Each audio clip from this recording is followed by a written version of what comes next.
pushing the limits on a very busy news day, Tuesday. You could be watching, listening on the Occupy Democrats Network, on the Washington Press Network. Of course, we're on the FMAM dial, KSHP, my personal YouTube page, at PTL Radio Show. And we appreciate you being here and being a part of what we do on this show every single day. So we got a lot to get to today. We got a lot to go over.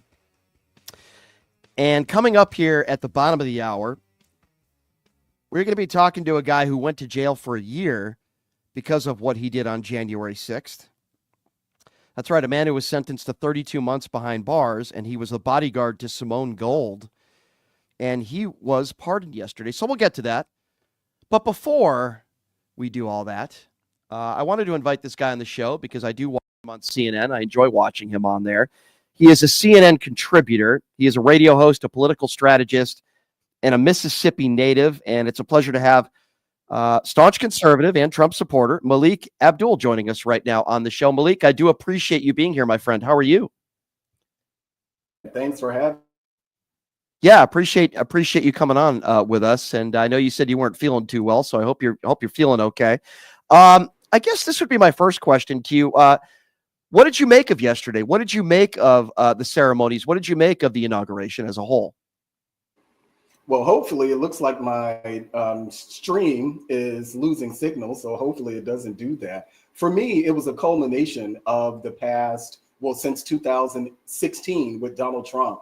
I started supporting Donald Trump in 2016. I always remind people that he's the first Republican I ever voted for. And I voted for him in 2020 and obviously this time around. And on Sunday, it was kind of like the inaugural weekend ticking up because there was an event. The Black Conservative Federation had a gala on Sunday. So for many of us, that was the start of inaugural weekend. We had Mississippi Valley State University band performing there. They were invited to attend the gala, and they've been trying to raise money because they've been facing a lot of criticism for agreeing to participate in Donald Trump's inauguration. They were a HBCU band out of Mississippi. I'm from Mississippi, so I tell everybody to go and support them. They're still trying to raise money. I think they're on their way back to Mississippi, but I encourage people to support MVSU fundraising. By the time yesterday, and I was sick by then, so not just sick physically, I'm also sick mentally because it would have been the first inaugural ball that I was slated to attend, and so I ended up not. Yeah, I'm sorry to hear that. Yeah, I'm sorry. I'm sorry to hear that. I've been a little bit under the weather as well, so I know where you're coming from there. All right, let's get down to business here. Let's start with the January 6th pardons. I agree with some of your takes. I disagree with some of your takes, but I'm curious to get your thoughts on this. Those who were violent, even J.D. Vance said he didn't think that the violent, he said, obviously, those who were violent that day shouldn't be pardoned. He just said that the other day. Tons of Republicans have echoed that. And now we know that Donald Trump has pardoned at least 600 people that were convicted of violent acts. What do you think of those who attacked police officers that day? Should they have been pardoned? So I think what happened is that many people, J.D. Vance and even Donald Trump alluded himself that he would not pardon those who've been guilty or convicted of any type of violent crime. But you know what happened? I think that Joe Biden deciding to pardon his family members. It was one thing when he pardoned Hunter, his son, for crimes that he hadn't even been charged with, I think going back to 2014. But he ended up pardoning family members who aren't under any type of investigation, who aren't charged for anything. So I knew then when Joe Biden did that, I said, oh, so Donald Trump is going to pardon even the violent ones. And the overwhelming majority, and I'm glad you pointed out that number, but the overwhelming majority of people who were pardoned or had their sentences commuted were non-violent. But I hear you. I don't necessarily have a problem with those pardons. I have a problem with anybody who was violent. Listen, by the way, yesterday on the air, I disagreed with Joe Biden's pardons, but specifically those who attacked cops. What are your thoughts on that? Yeah, I don't think that I don't think that they should have been pardoned. I understand, and that's why I said I believe Joe Biden pardoning his family members kind of gave Donald Trump the incentive to go further, because it wasn't just J.D. Vance. Donald Trump, as I mentioned, alluded to not pardoning violent people who were violent on that day, even Right. afterwards. I don't agree with it. I don't think that Right. people who were violent on that day, many of whom who were not still sitting in jail, they're out of jail. I don't agree with in any type of situation where you pardon people who were violent, even though there are people who have committed certain crimes over the years that presidents have pardoned. You have a lot of people in favor of the pardon. So people, whether it's bombings or participating in bombings or other things. Right. So this does happen, but what we haven't seen is this at this sort of scale. Right. I mean, are you so we're on the same page there. You hear some people on the right, like Donald Trump, calling them heroes. I've heard the saying today, hostages to heroes, patriots. What are your thoughts on that? Yeah, I don't think that they're heroes. I don't think that they're patriots, because at the end of the day, they chose to commit violent acts. I don't think that we should heroize. I probably just made up a word. I don't think that we should use them to push this America first or this patriot movement, or even that they're heroes. They're not heroes. They were convicted of legitimate crimes. And we do know that probably most of them, the Department of Justice went further than what many even legal scholars thought. So they kind of, even though they were in a bind, I think that this narrative that the Justice Department was heavy-handed, and people were even arguing that, well, we understand that people have been charged with crimes that hadn't been on the books since probably 1800, but they were still justifying them being jailed because they said they committed a crime. Well, a lot of people commit crimes. Hunter Biden committed crimes, but it doesn't mean it wasn't a violent crime. But this type of stuff does happen. But I don't think that they should be lionized in any way. And as you can imagine, this is a position that is in the minority of those who support Donald Trump. But I don't have a problem being in the minority. Malik, if Donald Trump doesn't lie about the 2020 election leading up to January 6th and saying that the Democrats cheated and Joe Biden cheated, does January 6th happen? No. So why shouldn't he take some? I agree with you. So why shouldn't some put responsibility on Donald Trump for what took place that day? To this day, he's never taken any responsibility.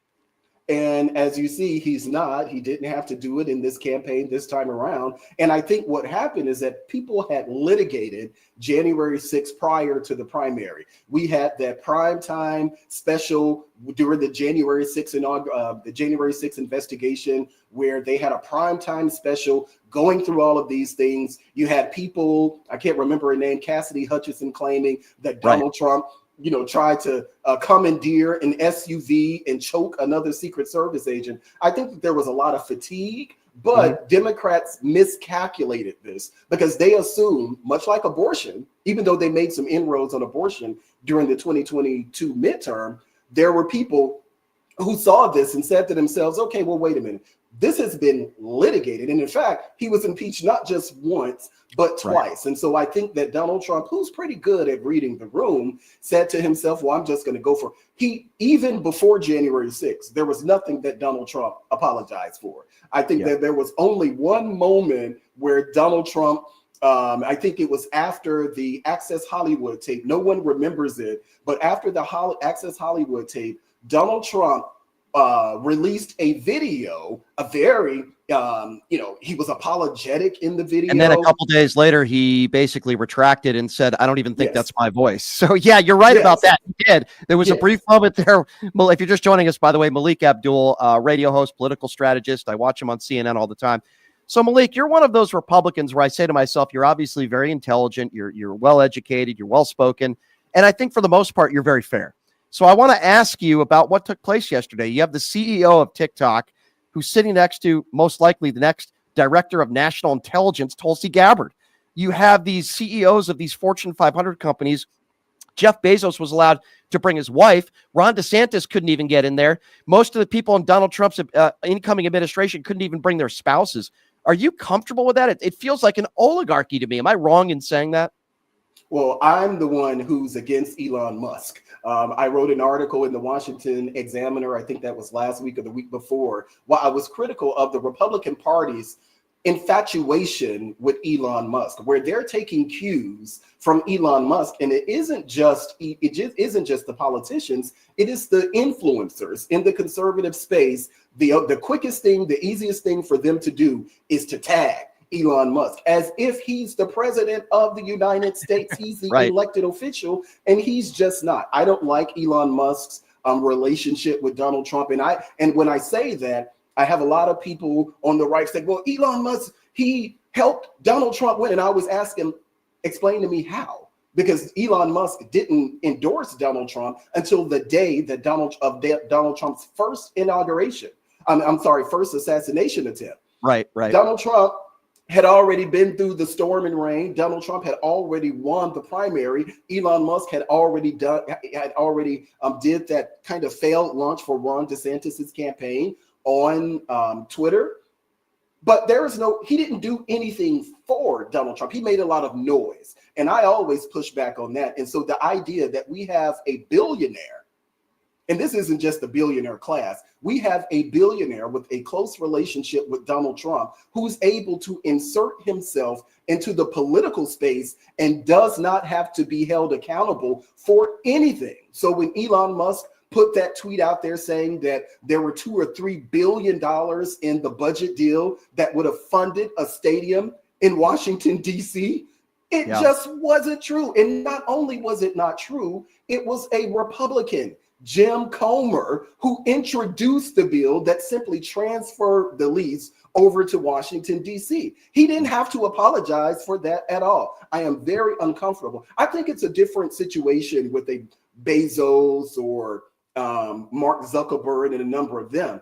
Elon Musk is the one that I really have a problem with. And you're hearing now, Vivek Ramaswamy is off. He's no longer, even as people cover the story, they're no longer talking about Vivek Ramaswamy and Doge. They're talking about Elon Musk leading Doge. And I have no confidence. And there was a video that Elon Musk did, a podcast he did a couple of weeks ago, where he acknowledged, well, we won't get the 2 trillion, which was always a ridiculous number anyway. We won't get the 2 trillion, but maybe we're able to get close to that number. He's already backtracking because this fanciful $2 trillion number in this government, when much of the spending is mandatory spending. So until you go after the mandatory spending, then you're really not doing anything, because I can assure you there is not enough DEI programs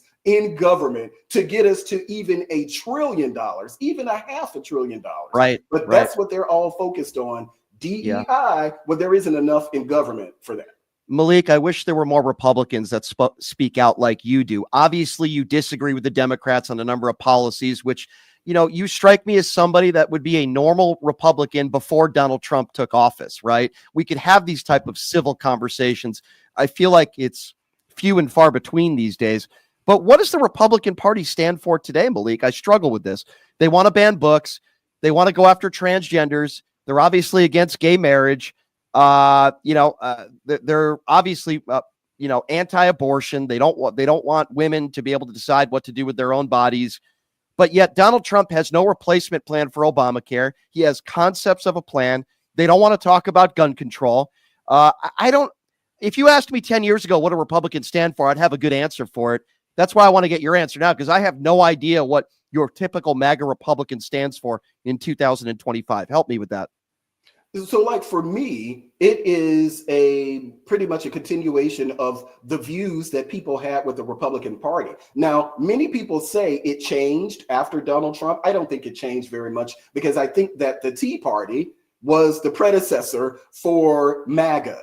I think the biggest thing, and I'm asked this question a lot about this new Republican Party. I think the biggest thing for the Republican Party is that since Reagan, there has been no figure in the Republican Party. There has been no galvanizing figure. It surely wasn't H.W. Bush. And you can question whether or not it was, even though I am a big fan of the Bush family, you can't really say that G.W. Bush was a galvanizing figure in the Republican Party. And when you look at the numbers now with the Republicans, even under Donald Trump, making some small advances in, minority communities and women and things like that, I think that the Republican Party is at a crossroads. And many people, especially, longtime Republicans, or as people say, establishment Republicans, they're not ready to say this is Donald Trump's Republican Party, because they say, well, this is not, and he's always compared to, well, this is not what Reagan would have done.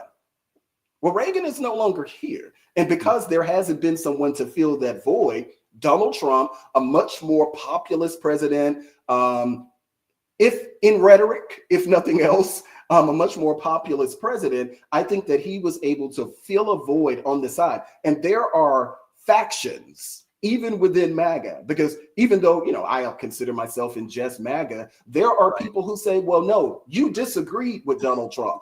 You're a rhino. I'll take it. I'll absolutely take it. You want to call me a rhino? At the end of the day, my 3 votes for Donald Trump count just as much as the people who are now calling me MAGA. I think that there is going to be a civil war is too far. I think that there is going to be a moment during Donald Trump's presidency, because we have to look at what happens after 2028. This is it for Donald Trump. He can't run again. Question. But does MAGA continue? Yeah, we need to see what the party is, but there will be these factions, and many people, and that's why in that article in the Washington Examiner, I mentioned the social media influencers, because they have no incentive to distance themselves from people like Elon Musk, and because they're able to monetize their accounts by being an umbilical cord for Elon Musk, we can't even count on people in the conservative space, the social influencer space, to be honest arbiters. It just doesn't exist. What you're talking about right now, you're on CNN the other day on a panel, and I'm trying to remember, you could correct me, whether it was Scott Jennings or Mr. O'Leary that pushed back on you, but I appreciate that. O'Leary. Okay. Yeah. So you're on CNN the other day, and you did what I think most normal people would do, and give Joe Biden credit for getting these hostages back, these Israeli hostages. If people want to give a little credit to Donald Trump, fine. But you stood out as a conservative and said, listen, Joe Biden was president and we should give him credit for this. And then you had O'Leary going after you for making that statement. And I'm thinking to myself, this is where the MAGA Republican Party is at. You have good, normal Republicans. I would consider you one of them that speak the obvious. But when things go well in Trump's administration, they're going to give Trump all the credit for it. And when something goes bad, they're going to blame Joe Biden. I just think it's absurd, Malik. It's absurd. Yeah. And this is during the first Trump administration, where people were still crediting Barack Obama for Trump's economy, even 3 years into his administration. We saw a number of people, and I was one of those because I watched it. Anything good that people could articulate that happened during Trump's administration, we thank Barack Obama for that. So I'm not going to go full throttle in the opposite direction and claim that someone who is not the president of the United States should get credit for things that happen when they're not in office. It is a ridiculous thing. I get why people do it, but I don't have to do it, and I'm not going to do it, which is why I can stand firm in my, whether it's opposition to some of the, because I do believe a lot of these policies, a lot of these things, especially around DEI that conservatives are pushing, and I'll just say, I know, we don't have much time. I'll just say, for people who are watching, the biggest, the most glaring example of that was during the hearing of Pete Hegseth. He continued to talk about DEI destroying the military. When he was asked examples of what that is, he couldn't come up with an example, and it was a Republican. I can't remember who the Republican member was who said, when talking about the bad examples of DEI in the military, his one example, it was the very first example that he gave, was that, I don't know which arm of the military, you can no longer use woman or mother or father. That was language. They were not able to point to a single thing that DEI has done to destroy the military, but because it's such a big thing, it's kind of like DEI replaced critical race theory. Everything it really did. And I got into it with Republicans a lot about critical race theory, which, if it does exist at the college level, it's not happening in high schools across the country. This is making me uncomfortable because we kind of agree on everything, Malik. It's kind of wild, but at the same time, here's where we might disagree. You decided to vote for Donald Trump, which, you're entitled to do. What was it about Kamala Harris, and what was it about her platform that made you say to you, I know you're a staunch conservative, I totally understand that, but what was it, Malik, that made you say to yourself, I'm still going to vote for a 34 count felon, liable sexual abuser, and all this DEI stuff, which we agree on? I think it's nonsense. And all the other culture wars and the stuff that Donald Trump says, his behavior, forget about possible criminality. What was it that was so bad about Kamala Harris that you said to yourself, I still have to vote for Donald Trump? Well, you have to go back to 2016. Donald Trump, I didn't just vote for Donald Trump in 2016. He was the first Republican I ever voted for. So I went into the 2016 primary as a Bernie bro. I was legitimately a Bernie bro. And I had told myself, if the Democratic Party nominates Hillary Clinton, I am out of here. And when I say I am out of here, I am out of here. So I started after the primary voting for Bernie Sanders. I assumed, oh, well, I'm going to vote for Jeb Bush, because going into it's like, I'm going to vote for Jeb Bush because I'm sure Jeb Bush is going to win. Well, Jeb Bush didn't win. And Donald Trump ended up being like my third option, because I think it was Jeb Bush, maybe Kasich, and then ultimately Donald Trump won. But it's not because I'm in love with Donald Trump or I'm in love with things about about the Republican Party. I was so turned off with the Democratic Party. And it wasn't just Hillary Clinton. It was me realizing that the Democratic Party, for all intents and purposes, has always won elections. They've waged elections based on the idea that the government or politicians will do things that are specific for Black people. Under Barack Obama's administration, I actually worked on the Obama campaign in 2008. I realized that I had not just an unfair, unrealistic view of what the government does. I expected Barack Obama, as a Black president, to do things that no president can actually do. And so when people ask me about this, I point them to me living in Washington, D.C. It is a bastion of liberalism, for sure. Probably Donald Trump may have gotten 5% of the vote here in Washington, D.C. But voting Democrat does not change the fact that my local school, that is about a 5-minute walk from my home, they have a 1.7% proficiency rate in math, elementary school. 1.7. So voting Democrat, it doesn't change that. And I try to tell people, if we got some type of momentum where we're getting both parties to jockey for our actual vote, we would be in a much better space. But for me, voting for any Republican, and about Kamala Harris, she was an unpopular presidential candidate in 2019 before she got out. She was an unpopular vice presidential candidate, and the numbers prove that. Once she was kind of thrown in, and they kind of set her up for that. Once she was thrown into the race, obviously there wasn't enough time for anyone to really mount a serious campaign. But for me, Kamala Harris represented the same thing that now, I feel about Barack Obama, Hillary Clinton, Bill Clinton, and all of them. I said, nope, I'm not doing this anymore. And even though I don't agree with everything that the Republican Party does, I was out of there, and I did not want to be an independent in this space. I wanted to choose a side. I understand that, but does it concern you when you have people like Robert F. Kennedy Jr.? Pete Hegseth will probably somehow find a way to get through and be the second guy in command with the nuclear codes. His past. He has a tattoo on himself that says 100% white. Nonetheless, his behavior, when you look at Tulsi Gabbard, who many, even Republicans, consider a Russian asset, when you look at the people around Donald Trump, and he wanted Matt Gaetz to be the attorney general, Pam Bondi, who wouldn't even answer the question of who won the 2020 election. I get your grievances with Kamala Harris and the Democrat Party. I think that's a fair conversation to have. But look at the people that are going to be around Donald Trump for the next 4 years. Does that not concern you? Absolutely. I'm not a fan of Tulsi. I'm not a fan of any non-Republican or a Republican, somebody who hasn't been a Republican for a period of time, joining this administration.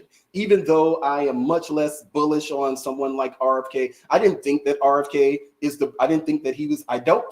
the perfect person for this HHS position. We know that you don't have to be a medical doctor in order to be HHS secretary.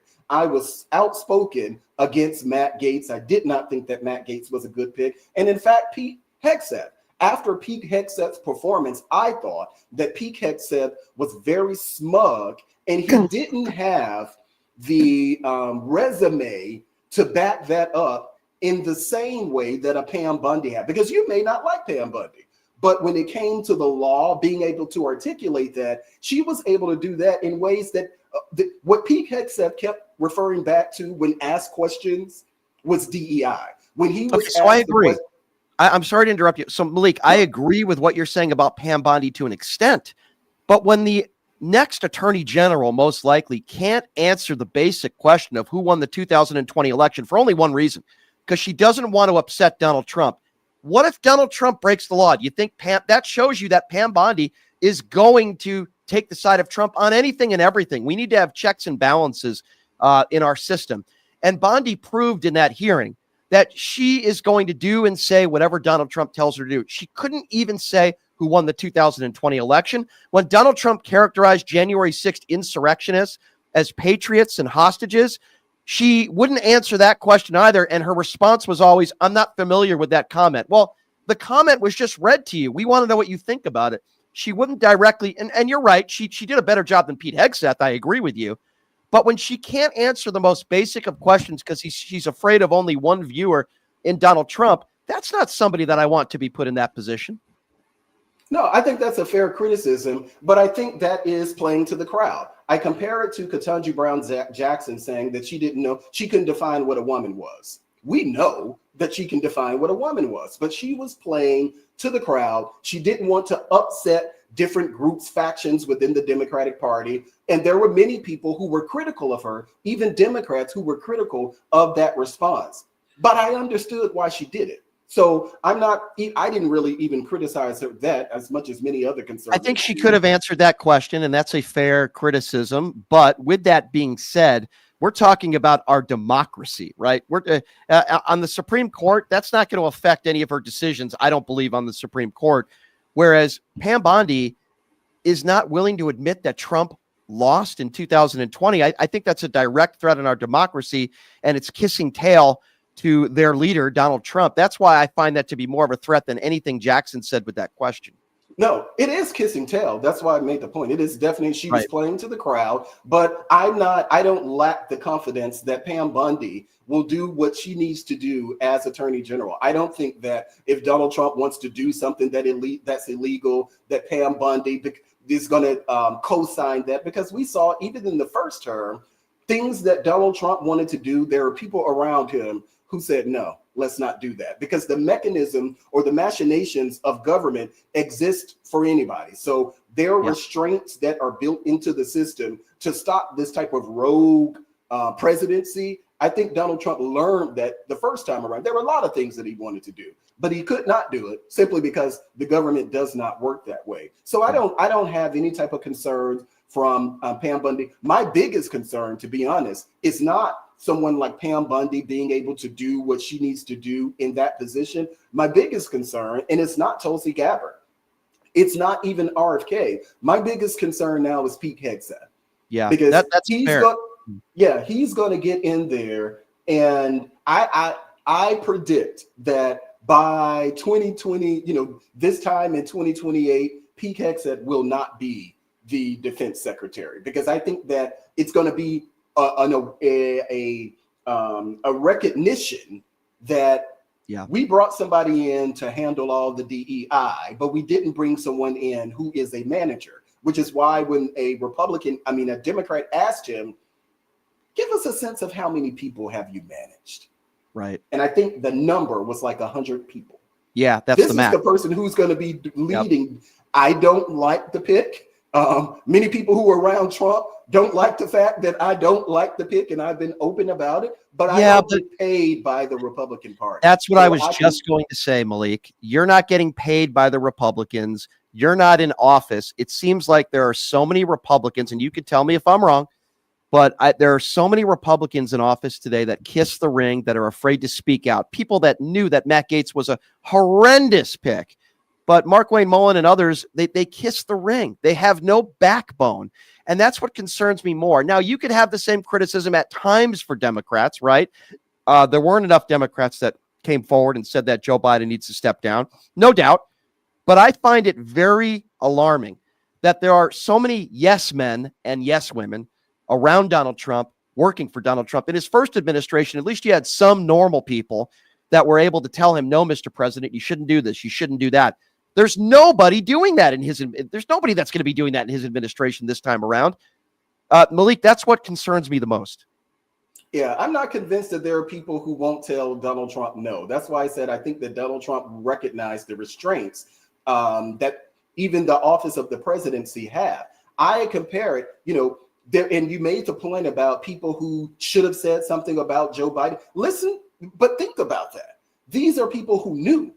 Not just people who knew, these were people who were going out, not just surrogates for the Biden campaign, but they were basically saying that Joe Biden could he could perform triathlons. He was a triathlete. And they knew at the time, and we saw the reports after Joe Biden got out, that people were saying, well, we noticed this. Well, then you are responsible for the Democratic Party not having a primary. You are responsible for it. Malik, it's fair criticism. They made some mistakes. Like I said before, I do appreciate your honesty in calling things out. I wish there were more Republicans like you, quite frankly. And if there were, I'm not sure Donald Trump would have ever gotten into office to begin with. I think there are good, decent Republicans out there. It's why, listen, I didn't vote for Hillary Clinton. I didn't vote for Barack Obama because I think Mitt Romney's a decent man, and I thought he would be a decent president if he had won. I felt the same way about John McCain, and I thought his comments and Donald Trump, when he said he didn't respect John McCain because he was captured, was disqualifying. And yet, here we are, 2025. But Malik, I do appreciate you taking the time to join us. Talk to me a little bit about your radio show and how people can follow you on social media. Well, I do need to update that. I'm no longer on the radio show, so I need to update just my TV bio. now. Well, I have a face for radio. You have a face for TV, so it's fair. Yes, well, but you can find me. My name MELIK. Most people try to spell it MA. MELIK Abdul _ on Twitter, on Instagram, and you can find me on Facebook, of course, Malik Abdul. And we don't want Elon Musk suspending your Twitter account anymore, by the way. Because he did. That was ridiculous. Yep. A Republican that's being honest, and we know Elon Musk doesn't like that. Anyway, Malik, I do appreciate you, my friend. I really like what you do, and love to have you back on down the road. Yeah, I'd love to, and I appreciate your time, Malik. Good to see you. Thank you so much. Thank you. Appreciate that. That's Malik Abdul, everybody. He's a little under the weather, just like I am, by the way. So we appreciate him taking the time. Listen, I don't agree with everything Malik says, but boy, he makes a lot of sense. He's what I would call a reasonable Republican, willing to call out Donald Trump. Now, I don't agree with siding with Trump over Kamala Harris. Not to say that Kamala Harris was a perfect candidate, because she was far from it. But listen, Malik is a reasonable dude, and I appreciate him taking the time to join us. He does a great job as a CNN contributor as well, so we appreciate Malik being a part of the show. In just a few minutes here, we're going to be joined by a gentleman who was a January 6th prisoner. He calls himself a political prisoner. He was the bodyguard to Simone Gold on January 6th. He was sentenced to 32 months in federal prison. He served 1 year. He was released in July of 2024 after being vindicated by the U.S. Supreme Court. He's going to be joining us next, and he believes that everybody should be pardoned. Doesn't matter what you did on January 6th. So we're going to have a good conversation when we come back with this gentleman. We'll take a quick break. We'll be back right after this. Just need to push you to limits right here on KSHP. Hey, everybody. Are you struggling to find a pizza place that reminds you of Brooklyn? That true blue New York style pie? Well, worry no more. Stallone's Italian Eatery Pizza is a knockout. We're located at 467 East Silverado Ranch Boulevard, just off of Premium Road, half a mile east of South Point Casino, just minutes from the Las Vegas Strip. Come by and grab a slice of pie. Plus, check out our Brooklyn-inspired Italian cuisine. Our sandwiches are super hero, that is, because why be a sub when you can be a hero. Stallone's Italian Eatery is here to serve you phenomenal food, Vegas. Forget about it. Who would have thought there'd be so many kids playing ice hockey in the desert? Jake Helps Hockey Foundation and the Las Vegas Ice Warriors, founded by Gina Yusufzai 8 years ago, made it possible for families who can't afford the equipment and fees. Donate today at www.hockeyforkids.org and help us continue making a difference. Join us in supporting Jake Helps Hockey Foundation and the Las Vegas Ice Warriors, where every kid gets a shot at the starting line. Just a reminder, our website is www.hockeyforkids.org. Have you ever dreamed of having your own radio show or a podcast, but just didn't think it was possible? Well, dreams can come true. Radio U. Radio U is a 5-day course that'll teach you how to acquire your dream show. We'll teach you how to host, how to write commercial, how to interview, how to market, how to write a contract, and most importantly, how to monetize your dream radio show. You'll learn from some of the best in the business with over 75 years in broadcast experience. You'll learn from people like me. And the best part? Every single student will be live on the radio as part of the class. Plus, one student from each class will get their very own radio show. You'll be live on the air right here in Las Vegas. Radio U. The 5-day course is being offered at $699. For more information, give Radio U a call. 702-763-5024. That's 702-763-5024. Or check them out at RadioYOU101.com. It's time to wake up and win the weekend. You're listening to the boss of the big ball. JP the Cat, giving you that grease. Join me every Saturday and Sunday from 8 a.m. to 9 a.m. Pacific time for the live action on Vegas Scoreboard Express on KSHP 107.1 FM and AM 1400. Dive into the game day with my in-depth analysis, expert predictions, and winning plays from the sharpest minds in sports betting. It's more than just placing bets. It's about securing wins. Head over to jbtheticket.com and be sure to tune in to KSHP this weekend from 8 a.m. to 9 a.m. Pacific time to ride the winning wave with VSX. Tune in and get your money back from the sports book. All money, all sports, no bull. Miss the live show? Subscribe to Vegas Scoreboard Express on Apple Podcasts, Spotify, TuneIn, and wherever you enjoy your favorite podcasts and radio listening. Looking to jumpstart your career? Let me tell you about Northwest Career College, a local family-owned college that's been educating professionals for over 30 years. They offer hands-on training in healthcare, business, legal, criminal justice, and IT, with flexible schedules to fit your busy lifestyle and financial aid for those who qualify. Visit northwestcareercollege.edu or call 702-213-7462.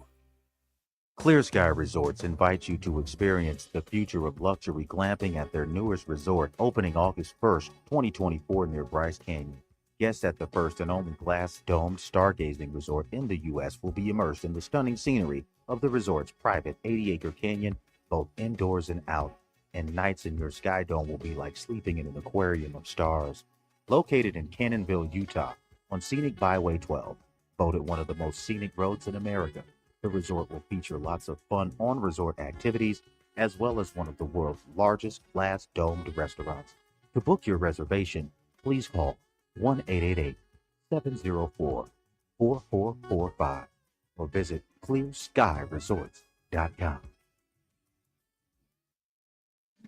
At The Human Bean, our mission is to serve up specialty coffee and smiles with a bean on top. With a bean on top is more than just a delicious chocolate-covered espresso bean. It's our way of saying thank you and of seeking to make your day, one drink at a time. Have you had a bean on top moment today? The Human Bean, with 2 Las Vegas locations, 5602 West Charleston and Lindell, and 5265 Camino El Norte in Washburn.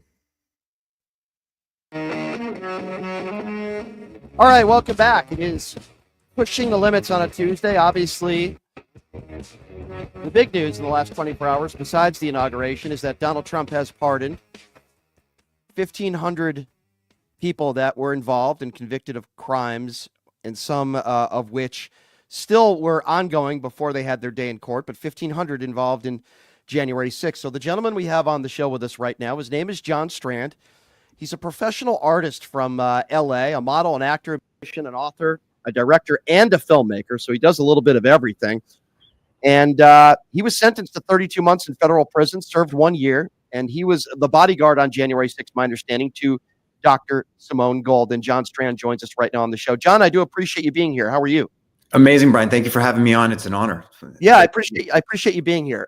So to give people a little background on you before I get into the depths of this conversation, do I have that right? On January 6th, you were acting as a bodyguard to Simone Gold. Could you tell us what you did that day? Absolutely. I always suggest people watch a stunning 14-minute video, less than a quarter hour. You can watch it at johnstrand.com. It shows you every step I took in the building that day on government surveillance video footage, narrated from my perspective in terms of what was happening as it happened, as I could see it. It's shocking. You watch that and then ask yourself, did that man do anything wrong? Did he commit a crime? And should he have been thrown in prison for nearly 3 years? Insane. But the simple answer is, yeah, I have been an actor and a model throughout my professional career. I'm born in California, from Hollywood, Los Angeles market, and was working there in that industry up until the COVID lockdowns, at which point I honestly felt God call me to the front lines of the battle for truth and advocating for constitutional rights. So I led a freedom rally there called the Beverly Hills Freedom Rally. It blew up really big. President Trump retweeted that, and we had tens of thousands of people streaming through Los Angeles in support of the Constitution and, of course, President Trump and the MAGA agenda, which instantly blacklisted me in Hollywood. But it also connected me with Dr. Simone Gold, who's the founder of America's Frontline Doctors and goldcare.com. So on January 6th, 2021, I was in DC in my professional capacity, also a licensed security guard on the side, but they're supporting Dr. Gold as her colleague working for the organization. And she was scheduled to speak alongside of several Congress people at a rally with a government approved permit. So on January 6th, I was doing my job protecting a woman in a crowd. And that's actually exactly what I did. Did you ever go into the Capitol? Yeah, both of us were inside the Capitol for about 48 minutes to be exact, as you can see. Were you aware that there were laws that were broken where you weren't allowed to go into the Capitol? No, I was not. I was not aware that it was a criminal offense to be inside the building at that time. It is generally not criminal to be inside the People's House, as it is correctly referred to. And also the application of such laws that they used to say it was illegal or improper to be there were not even the correct use of the laws, and also correct protocol was not followed in terms of advising the public what was appropriate or not appropriate in that circumstance. So without getting into the weeds, there's obviously a side that says, well, it should have been legal to be in there. I suppose the law said it was illegal to be in there, but you saw what was going on there that day. Regardless of what you thought of the 2020 election, you would agree with me that there was violence. Not you, not Simone Gold, but there were people that committed violent acts that day. For example, beating police officers, so on and so forth. You would agree with that? Well, I would give it context, right? So there were conflicts between police and protesters. Violence occurred in those conflicts. Of course, that's obvious to see. But what's not obvious to see, unless you are honest and want to know the truth about what happened, is that there are a great many details involved in facilitating the conditions for that event to occur, and then actually lighting the match and throwing it onto the gas tinder to set a American Reichstag fire moment, which is what January 6th really was. So in other words, was there violent conflict between police and protesters? Yes. Who is at fault for that violent conflict?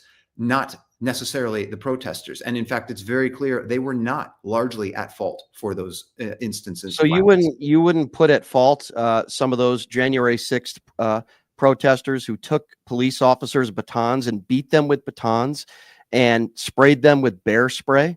You wouldn't put any responsibility. You blame others for the violent acts of some of those January 6th insurrectionists who, in my opinion, committed some horrible crimes that day?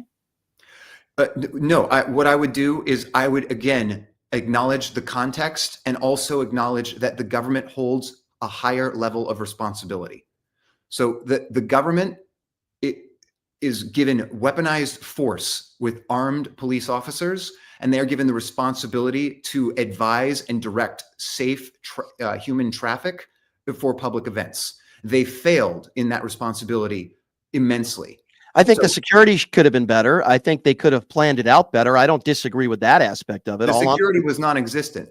Well, I agree that there were absolutely mistakes made. I think that's a very fair conversation to have. My point is just, I don't believe that if you beat police officers that day, I know you characterize it as a conflict, but the bottom line is there were people there. There were people that were arrested with weapons. There were people that beat police officers that day. And I'm not talking about you or Dr. Simone Gold, right?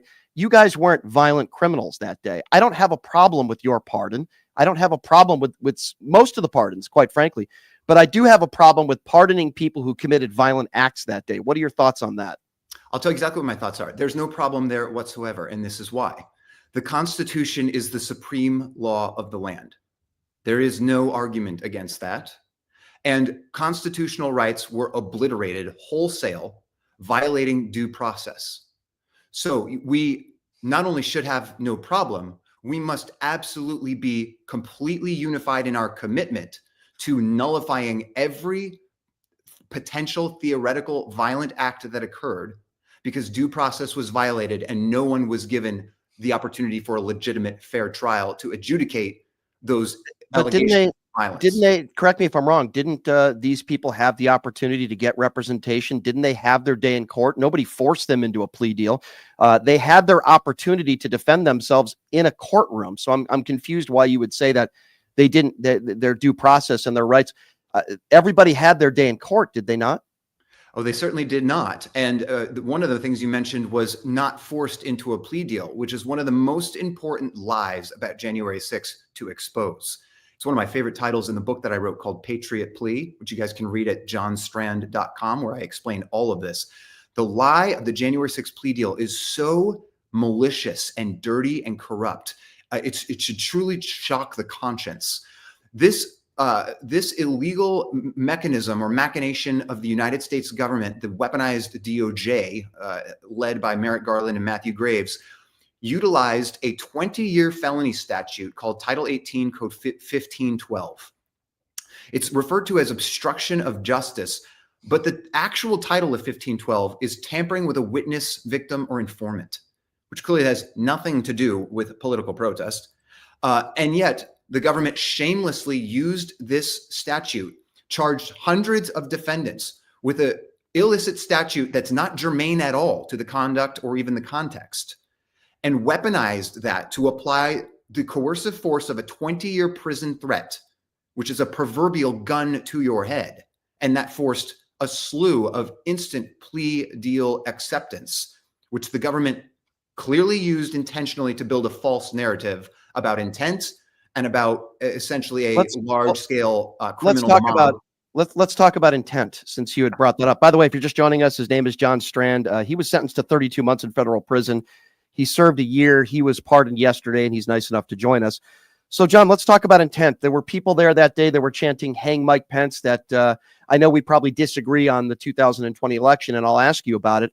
But there were people there that wanted to overthrow a free and fair election. They didn't believe that Mike Pence should have certified the election. I think we could probably agree that most of the people that were there that day did not want Mike Pence to certify under false pretenses. Can we not agree on that? I think that most people there believed that Mike Pence should review the legitimacy of the electoral votes that were being certified. So that was his constitutional obligation, in which he failed. So I consider Mike Pence a coward. Well, what evidence was brought to this day that would suggest that there was widespread voter fraud that could have changed the outcome of the 2020 election? We're now over 4 years later. I haven't seen any evidence to prove that. Well, perhaps you should start looking, because it's all over the place. Where's all over the place? Has anything been proven in a court of law? We could start, for example, with the survey that Vice President J.D. Vance acknowledged during recent interviews, which clearly showed that a substantial portion of the country would have changed their vote should they have had access to the knowledge of Hunter Biden's. Okay, so I don't care about what a survey says. What I care about is actual real evidence. Anybody could come up with a survey that could say that the earth is flat. That doesn't mean anything to me, with all due respect. What I'm saying is, where's the evidence to prove that there was widespread voter fraud that could change the outcome of the 2020 election. It wasn't Dinesh D'Souza in 2000 Mules. We found out that was a bunch of lies. Donald Trump had his opportunities in court over 60 times. Some of those judges were Trump-appointed judges. To this day, I have not seen any real evidence, and a survey to me is not evidence that anything happened, that there's widespread voter fraud that could have changed the outcome. That's all I'm asking. Where's the evidence? There is plenty of evidence, Brian, but as you mentioned, or I should say, when you say that there is no impact from a survey, that's very strong indication of what we call election interference.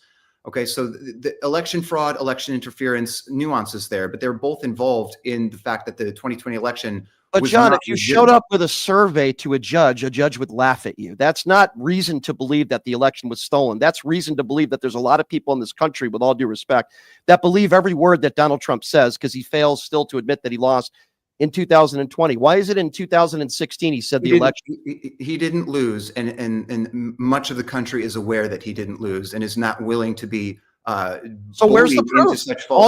So where's the evidence? All you've told me is that, with all due respect, there's a survey, which I don't care about a survey. Okay, if you gave Republicans, it's compelling. It's compelling evidence that the election was not trustworthy. Okay, so if a lot of people in a survey say something, it must be true. If I asked a lot of MAGA Republicans today, there's plenty of evidence, specific evidence for election fraud. Would be the numerous examples of established election laws that were violated in multiple states. Pennsylvania is a specific and very important example. Of course, Pennsylvania alone would have shifted the election to Trump, who should have been certified as the president in 2020. Has that ever been proven in a courtroom, that in Pennsylvania, Trump would have won in Pennsylvania? Has that been proven anywhere? If somebody just claims something, that doesn't make it true. Has that been proven in a court of law that they cheated in Pennsylvania, and if they didn't cheat, Trump would have won? Has that been proven anywhere? It's well established. If you by who? By the public record. Has that been proven in a court of law? Many has courts, a judge and a jury decided? Many courts. It's well known and well established that the vast majority of cases brought during that period were not even brought forth on the merits of the arguments. They were denied a hearing, essentially based on standing or other technicalities. Because the judges ruled that there wasn't merit, meaning that there wasn't substantial evidence to bring it into a courtroom. And you're saying that there was, and I'm saying to you, some of these people were Trump-appointed judges. They had their opportunity, just like Al Gore had his legal opportunities. And when Al Gore exhausted his legal opportunities, he did the right thing and conceded to George W. Bush, the same way Hillary Clinton conceded to Donald Trump, the same way Kamala Harris conceded to Donald Trump. Why is it when Donald Trump... Did you know, for example, in Wisconsin, that the Wisconsin State Supreme Court later ruled that state election law was violated? Yeah, I did see that, but that doesn't mean that the election was stolen, and that would have meant that the election would have turned to another way. I do know that, and I am aware of that. That was actually ruled by the Supreme Court, but that doesn't mean that Donald Trump won the election. That's all I'm saying. Yeah, well, it doesn't mean that he didn't either, Brian. So no, it does, because throughout the entire country, you have to have widespread voter fraud evidence that it could have changed the outcome of elections. There is very clear and convincing evidence, as I have mentioned to you, that it's impossible for you to miss unless you are willfully missing it. That state, all the judges willfully missed it. I'm not concerned about the judges, the vast majority of whom are ill-informed or corrupt.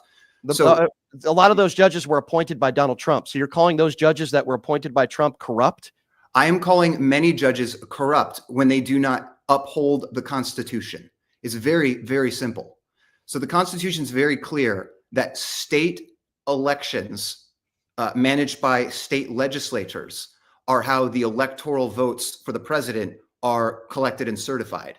So if existing state election law is violated, then there is a legitimate, serious constitutional question about the legitimacy of the electoral votes certified from any given state, which puts the national election in question. This happened in Wisconsin, as clearly adjudicated by the state Supreme Court. It also happened in Pennsylvania, regardless of whether or not courts, confirmed it to your satisfaction. But it's very clear it happened. You talk about the Constitution, yet you totally overlook the fact that in many states.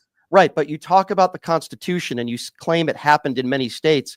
How could you talk about the Constitution and then, when it's unproven in a court of law, just throw away the judges and say the judges are corrupt. Here's what I believe. You believe in the Constitution, yet as something is unproven in a court of law, you just dismiss that very important fact. How could you talk about the Constitution and then call all these judges corrupt? It doesn't make any sense to me. It sounds to me like you're saying if you don't have a court victory to prove your point, then the Constitution doesn't say what it says. Yeah, the Constitution says you're innocent until proven guilty, and the Constitution says that, yeah, something has to be proven in a court of law in order to make that. Again, the Constitution says that state election law must guide how the election is administered, and that was violated in multiple states. Okay, but not according to the courts. According to in Wisconsin, yes, you're correct, but not in all those other states that you're claiming. I mean, I know we're going down a rabbit hole here. Sure. And I appreciate the conversation. And if you got to run, please let me know, because I think it's a very important conversation to have with you. And by the way, again, I go back to what I said earlier. You're not a violent criminal. Dr. Simone Gold is not a violent criminal. If you want to pardon people that were not violent criminals, I think that's a very important to substantiate that. But J.D. Vance is the guy that said we shouldn't be pardoning. Obviously, he said we shouldn't be pardoning violent criminals. Tons of Republicans in the last 3 weeks have said the exact same thing. So again, most of the January 6th protesters are not violent criminals. 600 of them. Even those who got caught up in violent scuffles with police officers. Yep. Self-defense is not violence. We need to be honest about that. So you think the people that took police officers' batons and beat them with batons were acting in self-defense? Yes. Yes, absolutely. In the vast majority of cases in January 6th, that is what happened. So when the police officers are telling you to get back, you know you're not supposed to be in that area. They're giving you lawful commands. You don't know you're not supposed to be in that area. You got to be really careful with when you insert false statements. When law enforcement are pushing you back, when law enforcement, listen, when law enforcement are telling you to get back. We've seen the video footage of law enforcement themselves pulling gates and barricades. And the reason, and they've also under protesters in. And they also, do you know why? Because under oath, they explained why they did that. There were several officers. It's not irrelevant. No, it's not irrelevant. And no, it's not.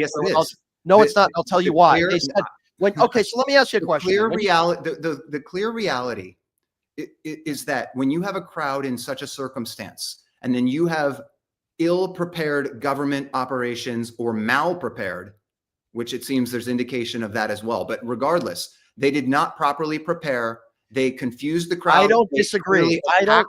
The unarmed crowd. John, I don't disagree with what you just said. Clearly, they were not prepared. But that's not the argument I'm trying to make here. The argument I'm trying to make here is why did several of these officers open some gates? You had one or two armed officers with 100 or 200 people. So they have two options in that situation. Either they take out their gun and start shooting a bunch of people, which I don't think you wanted to happen, or they opened the gate because they were in fear of their lives and they didn't want to kill people. It is extremely relevant. And for you to say it's not relevant and they just went and woke up and got to work that day because they just wanted 200 people to storm the Capitol is insane. No, they were under testimony. And they said what I said. What I said is it's irrelevant if you thought you had a justification for moving a barrier or reacting to a protester in a single isolated incident. It's irrelevant to the reality that the crowd was confused, misinformed, and misdirected by the government presence that was there. They were confused and misdirected. So you think most of those people that went into the Capitol, destruction of property, defecating on Nancy Pelosi's desk, you think a legitimate excuse? A legitimate excuse is the guy who defecated on Nancy Pelosi's desk. Give him a break, because John says he was just confused and misdirected. Is that a legitimate excuse? The defecation slur is fake news. That's not true. The guy went to jail for those charges and also destruction of property. So a lot of people went to jail, Brian, myself included. That doesn't mean that the things that people are spewing in the media are true. Was there destruction of property that day? Did people steal things and break windows and break things, or was that? There were some windows broken, yes. Yeah. So destruction of property, would the excuse be they were just confused and misdirected? No, actually, there's a lot of very convincing evidence that the majority of destruction that occurred was perpetrated by masked individuals and unidentified perpetrators who have not yet been identified or charged. But there were people that were identified on video and they spent time behind bars. So I'm asking you, those specific people, were they just misdirected and confused? And as an attorney, would that be a legitimate excuse? Again, if you want to talk specifics, we have to say who and what and exactly we're specifying as far The as people on video that showed their faces that went to jail for destruction of property, for breaking windows. They went to jail. They went to jail, Brian. Let's be really honest about this. They went to jail as the carnage, or the fallout, what's the word I'm looking for? The casualties, the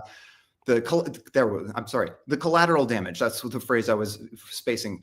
They went to jail as the collateral damage for a weaponized government operation to silence political opposition. That's why they went to jail. Okay. So nobody went to jail for assaulting police officers or destruction of property. Nobody went allegedly, but again, the vast majority of that is dishonestly represented and was not adjudicated in a constitutional manner. So if you want to go unwind the history and look at every single act that happened, you can find examples where perhaps someone did something that they regret or that was not a wise decision in the moment. But is that really what we want to spend our time doing? That is not the main point of what happened here.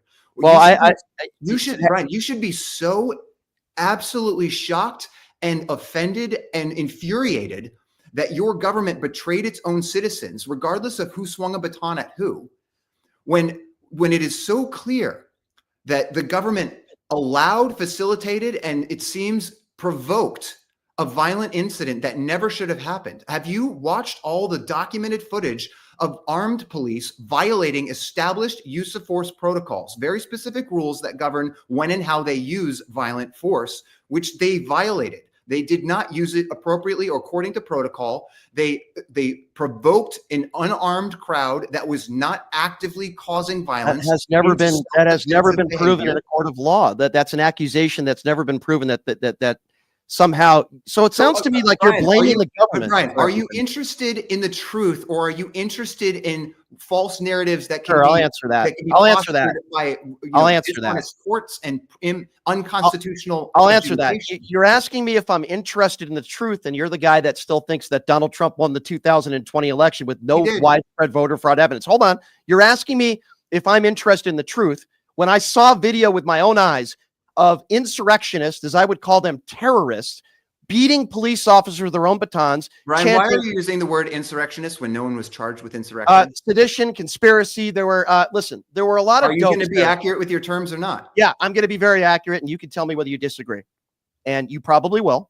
It's not disagreement, Brian. There was no here's what I think. Insurrection. That's a fact. I think the people that were there that day. Do you know that calling someone an insurrectionist is defamatory? Well, they can sue me. They can sue me if they would like to, but I would call them thugs. The people that attacked police officers that day and the people that committed violent crimes that day are thugs. And the people today that still believe that Donald Trump. What about the armed police officers that violated use of force protocols and attacked unarmed protesters and harmed them? Okay. What about first the 4 of all, protesters? Sure, I'll answer that. There were investigations on that, and obviously, what about the 4 protesters that were killed? So you don't want to talk about the people that beat police officers, but you want to put it seems like you want to put all the responsibility on the government and literally no responsibility on the people that committed horrible crimes that day. I find that to be astounding. No, you are again mischaracterizing this with tropes and leftist narrative that is used to deceive the public about what happened. What leftist narrative? What happened. You're trying to give me a narrative. I made it very clear that violence occurred and that individuals, both protesters and police, made unwise decisions in the moment. Okay. Beating a police officer is not an unwise decision. No. Defending yourself is a wise decision. Okay, so you're saying that all the people that beat police officers, they were just defending themselves. I said the vast majority, and I meant that. That is a clear, honest distinction, and it was all self-defense. The vast majority of violent conflict on January 6th, in terms of the protesters' actions, was self-defensive. Yes, the majority of it was. Okay. Well, I mean, I don't know. I don't know what to say to that. It's not a leftist maybe narrative. You should look a little clearer and a little farther into what actually happened. Maybe you should take less stock in CNN selectively edited video. Again, there you go again with conspiracy testimonies of people that were there. And I don't mean testimonies from police officers who lied on the stand and participated in a rigged DC court system. Right. That's your opinion. I think maybe you should stop. I think maybe you should stop listening to the narratives of Newsmax and Fox News and Dinesh D'Souza. I don't listen to CNN to form my own conclusions. I listen to both sides. I look at the video. I look at what took place that day, which was a very embarrassing day.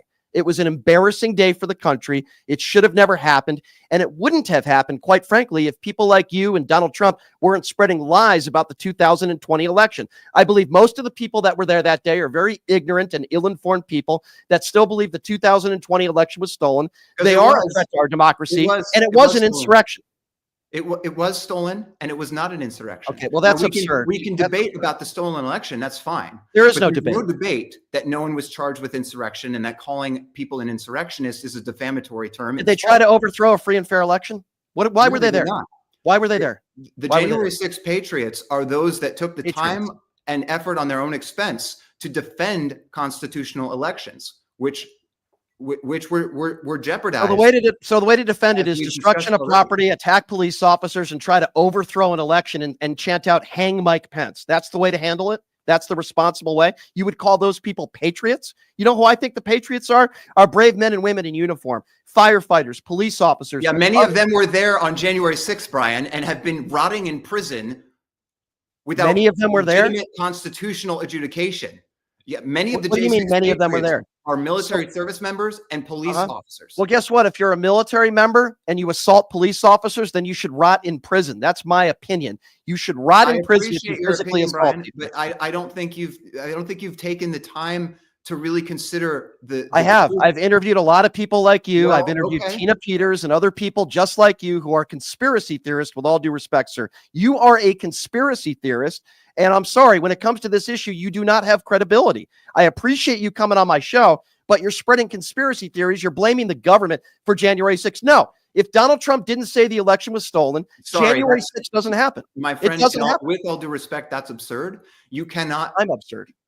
Your statement is absurd. It truly is. To What say statement that is absurd? Donald Trump claiming the election was stolen, which it was, but even if he was not incorrect on that statement, to say that he claimed the election was stolen, therefore that caused.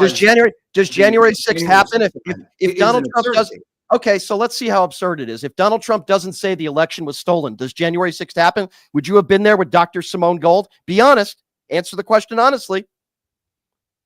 I'm not even quite sure what your question is, but My question, I'll repeat it again. On January 6th to I'll exercise repeat it. the First Amendment. No, I'm not asking you about the First Amendment. Please listen to my That's question. why I was there on John, January 6th, John, and so was every other J6 patriot. that John, was there. I understand you had the First Amendment right to be there. You didn't have a First Amendment right to go into the Capitol, but that's another story. If Donald Trump didn't say that the election was stolen months leading up to January 6th, does January 6th happen? Yes or no? One has nothing to do with the other. What are you talking about? Everybody was there because Donald Trump said the election was stolen. What are you talking about? Everyone was there because they believed the election was stolen. Right, which it wasn't. But you That's can your have opinion, and I don't find your opinion credible there. Well, that's fine. You could say it's not credible. You could say the judges aren't credible. You could say our justice system isn't credible. You could say the FBI is incredible. You know who I don't think is credible? People that listen to every word that Donald Trump says that believe him. I don't think those people are credible. The people that say the editing was doctored and on the videos and blame the government and blame the government. Do you want to see an example of that, Brian? Do you want to see how the government edited video and lied about me at trial, where I was supposedly given my day in court, which is a total mockery? Yeah, they edited footage to show select views of frozen moments and then represent me as a criminal and a violent person when I was either not the person in the video or I was doing the exact opposite thing that they told the jury I was doing. Were you charged for any violent crimes? I was charged with 1512 C2, U.S. 20-year felony, and I was charged with 4 misdemeanors, including Were you charged with any and convicted on any violent crimes that day? Because that's really what matters here. You weren't, right, John? You were not charged with any violence. I'm not going to allow you to make statements as if they're fact when they're not. Well, tell me then. Were you charged and convicted with any violence? That's what's important here. I disagree. I don't think that's what's important here. I think what's important. We're talking about violent crimes, and you're saying that you were mistreated and they showed you doing things you weren't doing. My question to you is, were you charged or convicted with any violent crimes that day? It's a very simple question. I told you exactly what I was charged with. Right. And none of those were violent crimes. So why do you keep playing the victim? I don't understand. I'm not playing the victim. And again, that's your mischaracterization, which I don't appreciate, Brian. Well, I don't So- appreciate the fact that you say I have leftist views and I get all my information from CNN, when the fact of the I matter didn't is see you that get all your information from CNN. I said you're clearly using CNN talking. in this interview, you're saying all the judges are not credible, right? That threw out no merit with the alleged election being stolen. So you're poo-pooing on our entire justice system. You're poo-pooing on every judge. Our justice system has a lot of very serious If it problems. doesn't fit your narrative, I can understand why you say that. Like, for example, Donald Trump is a 34 count felon, but he's not going to jail. I'm sure you're totally okay with that, right? I'm okay with the fact that the country understands those felonies were fraudulent and that entire case was nonsense, as were all of the cases. What about Hunter Biden? Were those charges fraudulent? No, they were not. Right. So if it's a Democrat, everything's great. But if it's a Republican, it must be fraudulent. Is that your opinion? Of course not. Oh, it's not. Okay. Well, give me a Republican that you think belongs in jail right now. Adam Kinzinger. Of course, it's the one Democrat that you bring up that voted to impeach Liz Donald Cheney. Trump. What a shocker. Technically, she was a Right. Republican. Of Yeah, course. she Of definitely- course. Do you know, Brian, that Liz Cheney actually violated the exact 20-year felony that they used illicitly to put me in prison? I did nothing wrong. They put me in prison for almost 3 years for 1512, which is, again, the correct title. So I don't want to Tampering with a mischaracterize witness, you. victim, or informant, which Right. is exactly what Liz Cheney did. I don't want to mischaracterize your opinion. So your opinion, John, and you tell me if I'm wrong. Liz Cheney belongs in jail, but those who physically assaulted police officers should have never been convicted. Is that your opinion, John? My statement to you is that Liz Cheney violated 1512. It's explicit. That is a 20-year felony for which she and her colleagues happily put me in prison for almost 3 years, which is disgusting because I not only didn't break that law, I broke no law. So Liz Let me be Cheney clear. should be in jail. Adam Kinzinger should be in jail. I notice you pick a few of the Republicans.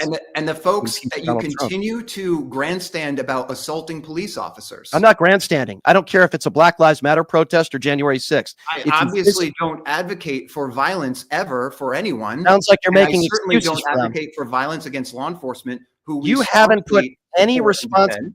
John. You haven't put any responsibility on any of the insurrectionists. I know you don't want me to call them Then insurrectionists. why They do you use continue- that term, Brian? It's really well, detracting from your overall if you want- credibility when I have explicitly well- defined for you why it's false and Okay, defamatory. well, you can listen. The guy who says the 2020 election was stolen, the guy who says it's an inside job, the More guy than who half the believes- country says the that. guy who, well, then more than half the country are a bunch of idiots. Okay, and I mean that, by the way. If you I think mean, right okay, now, Brian, that you're welcome to that opinion. I don't think it Yeah. serves you well. no, but I think it serves me regardless- very well. I think it serves me very well because I'm on the side of history, and I don't have the blinders on. I don't believe a word that a 34 count felon liable sexual You're abuse. definitely on the okay? wrong side of history, my friend. Right, I'm on the wrong side of history. So you want to defend the January 6ers, some of whom beat police officers, and you want to verbally attack those officers that risked their lives that day trying to defend those politicians, Republicans and Democrats.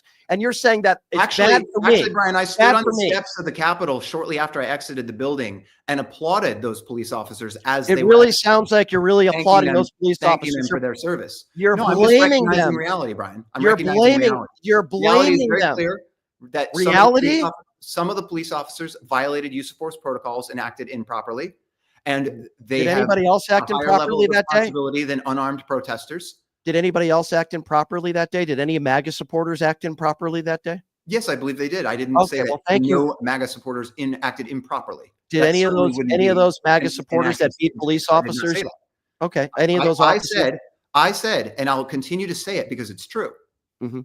that the government holds higher responsibility, that the government was clearly implicated in an entrapment event, that the government clearly the government clearly executed improper use of force. They violated use of force protocols. They attacked an unarmed crowd, provoked violence, and caused a violent conflict that should never have happened and would not have happened without their improper actions.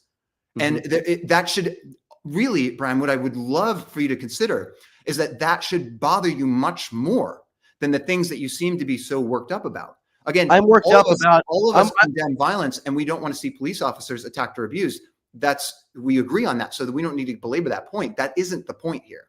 The point here is that so much about January 6th is wildly untrue and inaccurate and has been very obviously weaponized against a certain class of citizens who you seem to consider to be stupid and uninformed. I do. And that's your opinion. And of course, I don't think it's an accurate one. You're right. The people that stormed the Capitol that were chanting Mike Pence are very intelligent people, John. You're right. They're probably very educated and very well informed. The people that say that the election was stolen, the people that showed up, I'm one of those people, Ryan. So very you intelligent. can castigate me as ignorant or uneducated or uninformed all you like. Well, Simone Gold is.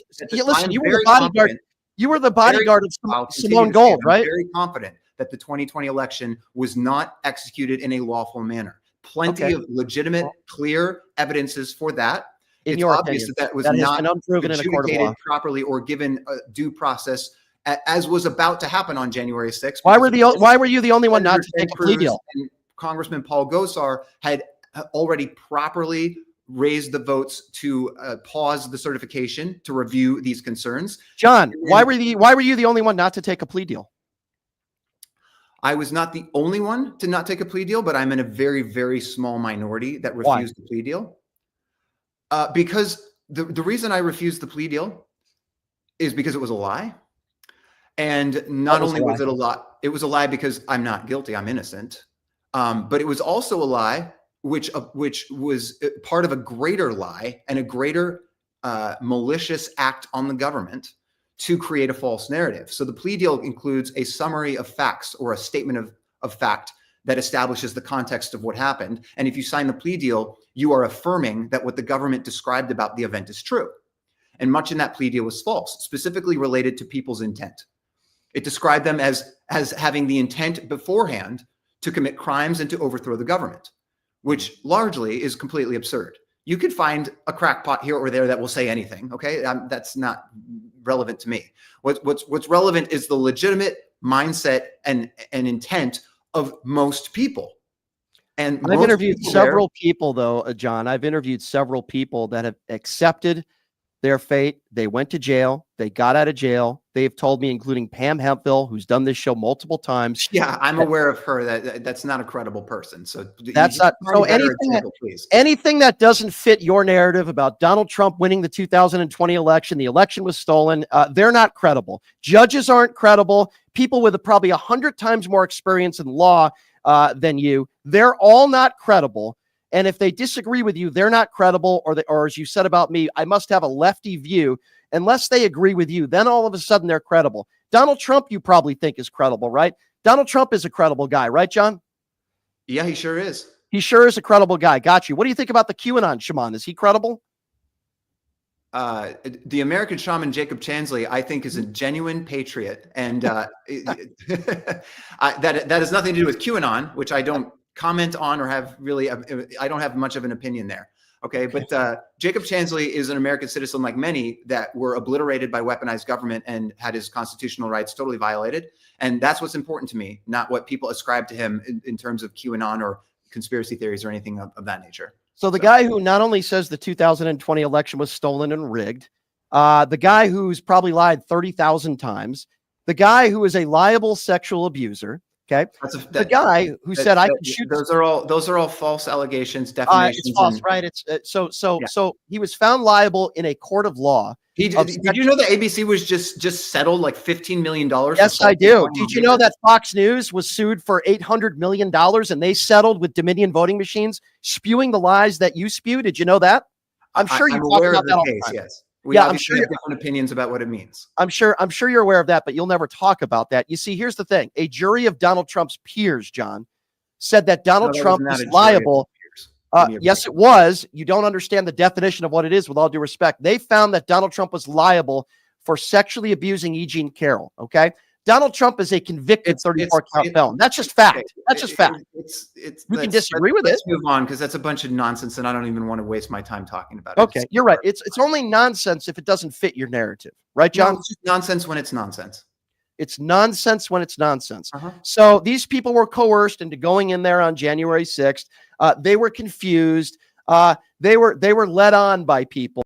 Okay, that's not nonsense. But Trump being a convicted 34-count felon in a court of law is nonsense, John. Is that your take?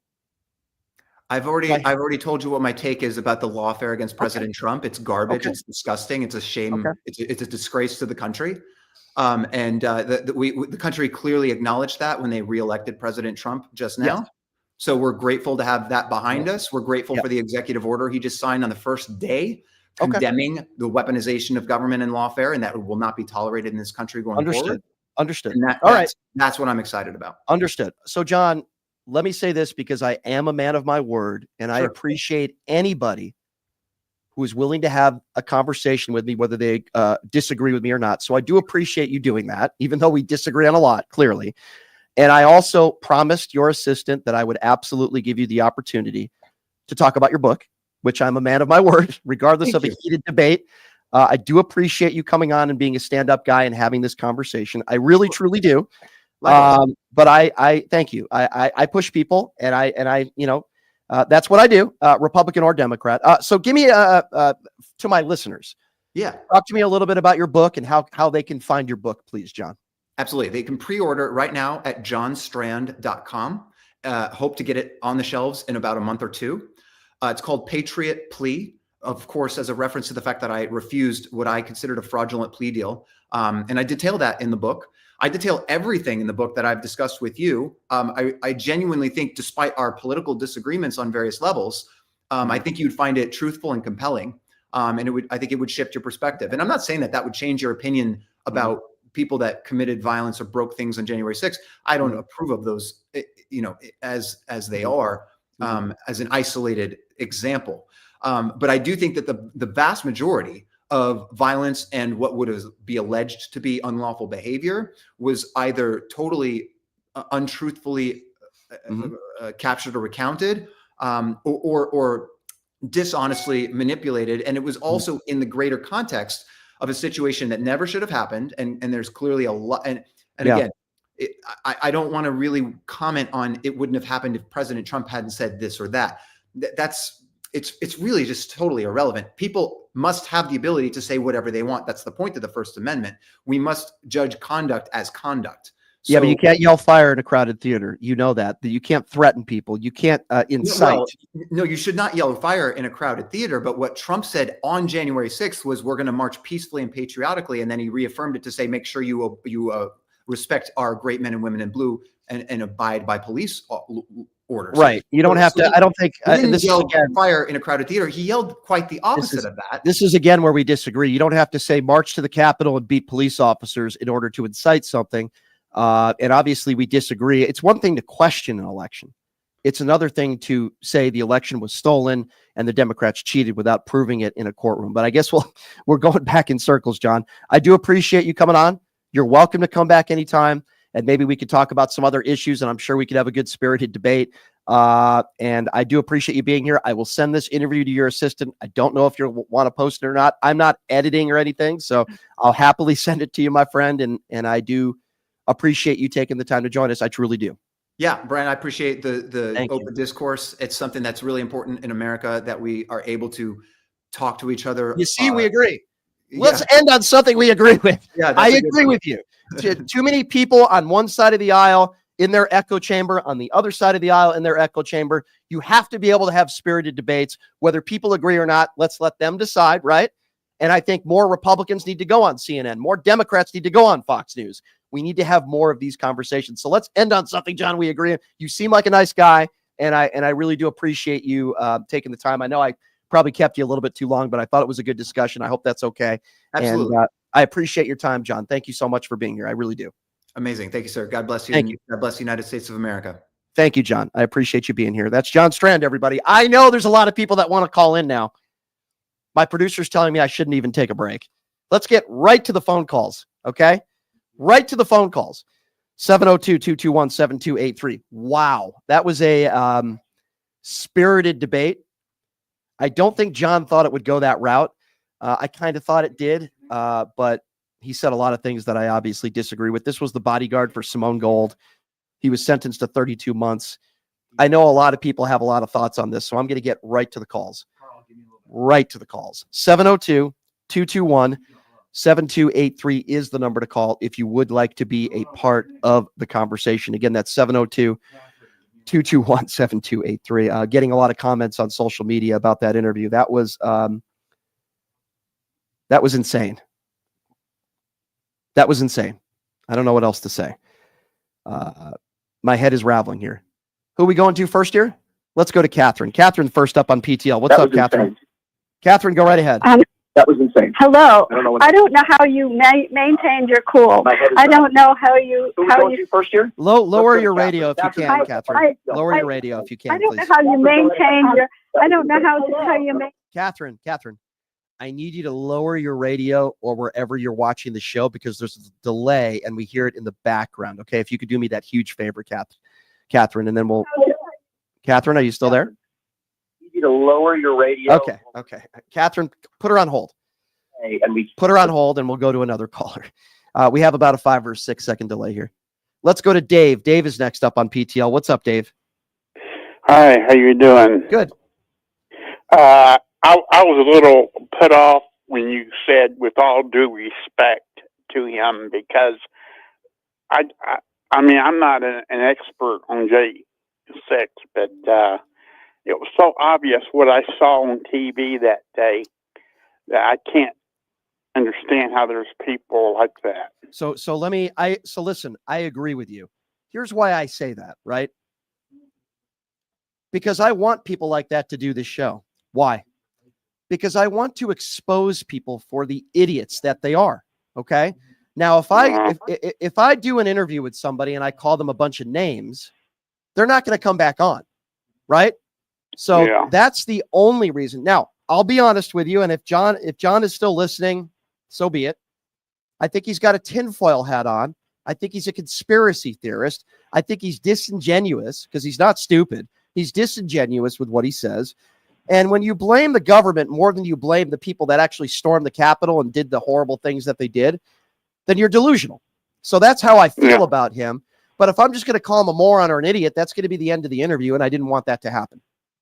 Yeah, I want you to realize that they keep blaming the government, but Trump was the government when it happened. Right. Trump was still in office. Listen, I agree. The bottom line is this, right? The bottom line is this. You had a bunch of people, at least 600 people that committed horrible, violent crimes that day. And Donald Trump decided to pardon all of those people. It is despicable. It is disgusting. And for anybody out there that still thinks that the 2020 election was stolen, you are an imbecile, period. 702-221-7283 is the number to call if you want to be a part of the conversation. We're going to do about 25 minutes of phone calls. Let's go to Carl. Catherine. Let's go to Catherine. Hi, Catherine. Hello. I have a few points. Okay. It was not stolen. It was proven several times, as you said, in court. Second of all, I just want to bring up something about the inauguration. These people have no respect based upon the images that Donald Trump has set. People were booing Barack Obama, Hillary Clinton, and Bill Clinton. This is despicable. Well, this is an inauguration. Yeah, they are despicable. And it shouldn't. This kind of behavior, as the behavior on January 6th, was despicable. I mean, where has our country gone? There are a lot of brainwashed people that are far gone. Unfortunately, I think. See, here's my problem. I have a lot of problems with John, but here's my biggest one. He's not stupid. He's saying things. Either he's disillusioned and he's delusional, I guess would be the word, or he knows the truth and he's just spewing the BS and lies. It's either, you know what I mean? It's either one or the other, my dear. And I appreciate you calling in. But listen, I'm always going to have these people come on this show and expose them. John went to jail for a year. I didn't even get into Simone Gold, by the way. She is a right-wing conspiracy theorist moron who was pushing ivermectin and all these other drugs that did not cure COVID. 702-221-7283. Let's go to Frank. Frank is next up on PTL. What's up, Frank? How you doing? Hi, Frank. What's wrong with John and people like that? Have they got hit by a stupid stick? And if next time somebody assaults him or breaks into his house, call the people broke into the Capitol. And you know what? These guys are so beyond comprehension. It's sad. You know what's It offensive? really is. You know what's so offensive to me is that it sounded to me, and you can tell me whether you disagree. It sounded to me that he was putting more responsibility on what took place on January 6th on the FBI and Capitol Police. He puts little to no responsibility on those who actually stormed the Capitol, and he wants to blame Capitol Police. To me, it's so ridiculous. And they call themselves the Law and Order Party, right? Back the blue. It's so absurd. They lost it all, Brian. They lost it. They'll never get it back until Trump does more things down the line here for bad for our country, and then they'll kick themselves in the rear end. Well, you know And what? You know what? I was just going to say, my friend, that they can sue me if they would like to. That was an insurrection. They tried to overthrow a free and fair election, and even for the people that didn't commit crimes that day, you're idiots. If you still believe that the 2020 election was stolen, you are an imbecile. You are an idiot. If you think 2020 was stolen, you're a moron. Simply put, 702-221-7283. Let's go to Darlene, the MAGA destroyer. Darlene, what's going on? I am back and I'm ready to rumble. Now, let me say something to Mr. John.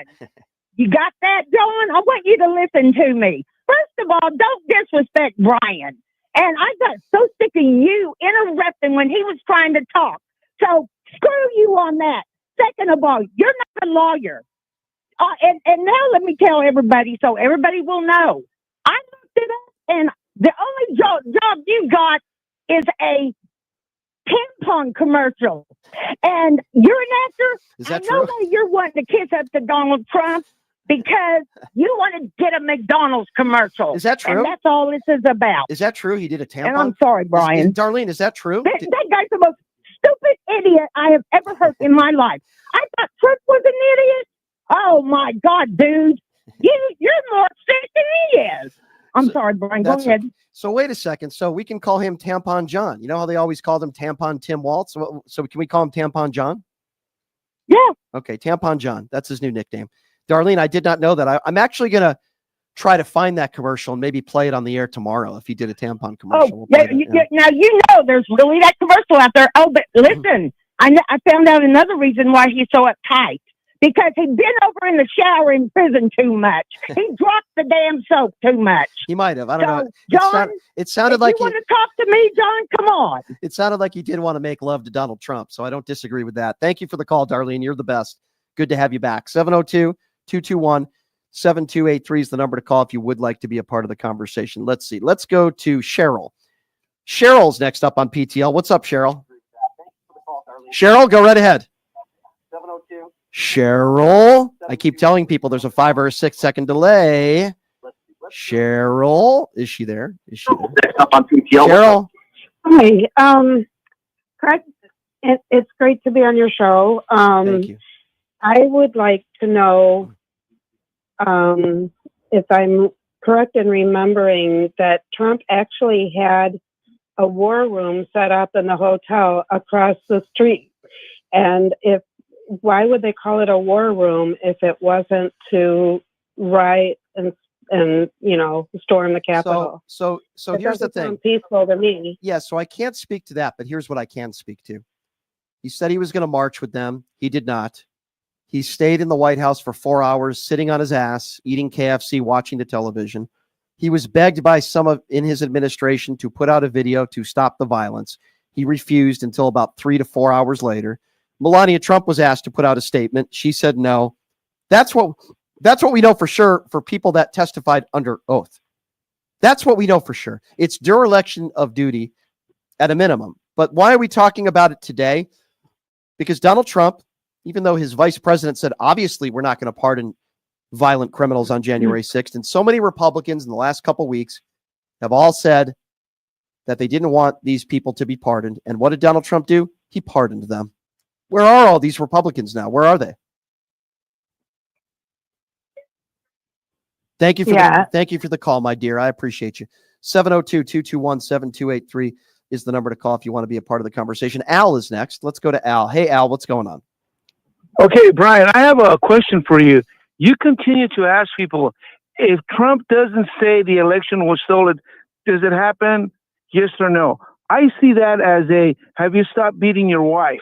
If I say yes, it's still going to favor you. If I say no, so can you elaborate what you're trying to get through with that Yeah, question? I'll try to elaborate in a way that I think you will understand. You see, Okay, go ahead. You see, months before January 6th, Donald Trump spread a lie. So ask me the question. Let me. I'm and answering. I'm going to say yes, and then I'm going to say no, and then you tell me what you think. You got to let me. You got to let me finish. I'm giving you my explanation. go ahead. It's very simplified. I think you'll understand it. At least I hope. Okay.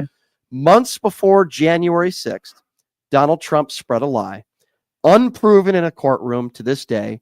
No evidence of widespread voter fraud. And I don't care what people think about the 2020 election. It wasn't stolen because there's no evidence to support it.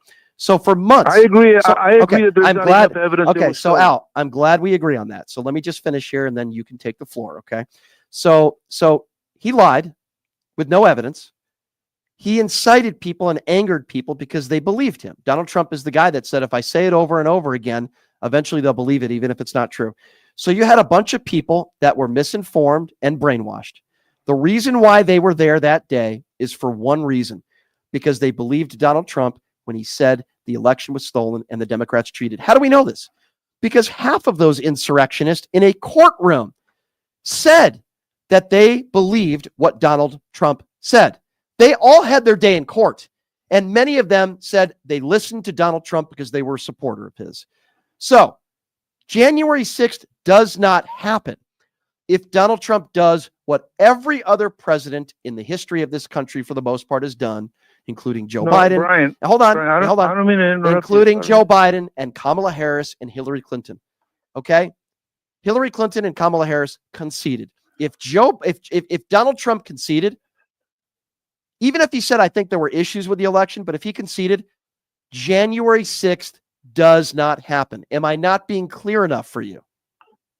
Okay, yeah, I mean, I get all that. I'm just saying that How am I not clear? And you know what? Okay, just I want to get one point. I appreciate the fact that you appreciate contentious, constructive conversations. I'm the same way. Okay, I have no problems getting out there and getting a shouting match, something positive. My question is, if you ask me, Al, if Donald Trump says the election that the election wasn't stolen, if he says it, does it happen? Yes or no? If I say yes, or if I say no, I'm damned either way. You're not. If you no. Hold on a second. You're not damned either way. If you say no, then it means you're being honest and you have intellectual honesty. If you still think the January 6th insurrection happens, and Donald Trump, if Donald Trump didn't say the election was stolen, then you're a Nimrod. I just try to get some honesty from people. Al, if you say no, then you're being factually accurate and you have logic, Al.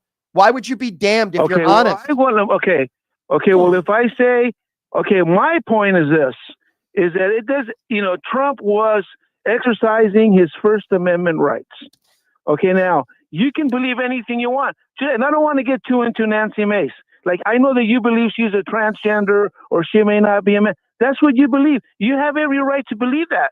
Do you really think Al, hold on a second. Al, peacefully. Al, okay. Al, go ahead. It doesn't happen, and even you admitted it.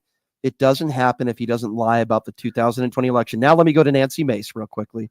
The reason why I am attacking Nancy Mace, and the reason why I'm saying she might be a man, is for one reason and one reason only. The only reason is because of her attacks on transgenders, her lies, and her victimhood. I think it's about time that somebody does the same to her. And I'm doing that on the air. I don't know for sure if Nancy Mace is a man or a woman. So let's do a cup check every single time she goes into a woman's restroom. Al, I appreciate the call. 702-221-7283. Let's go to Patrick, who's next on PTL. Hello, Patrick. Brian, how you holding up, man? Been a rough couple days for you, huh? What do you mean?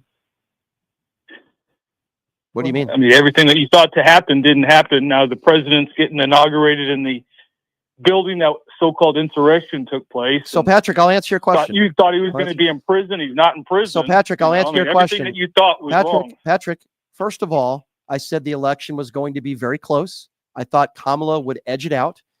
And I still get to wake up in the morning and do what I love to do for a living And I'm doing just fine, other than being a little bit under the weather. I'm not going to cry. I'm not going to storm the Capitol. I'm not going to beat police officers. And I'm not going to say the election was stolen like you.